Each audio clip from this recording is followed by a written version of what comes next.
মহামায়া সনাতনী শক্তিরূপা গুণময়ী, তিনি এক তবু প্রকাশ বিভিন্ন দেবী নারায়ণী, আবার ব্রহ্মশক্তি রূপা ব্রহ্মাণী, কখনো মাহেশ্বরী রূপে প্রকাশমানা, কখনো বা নির্মলা কৌমারী রূপধারিণী, কখনো মহাবজ্র রূপিণী ঐন্দ্রী, উগ্রা শিবদূতি, নিমুন্নমালিনী চামুণ্ডা, তিনি আবার তমোময়ী নিয়তি।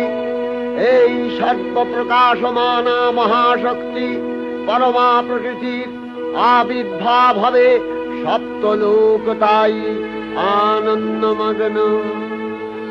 বাজলো তোমার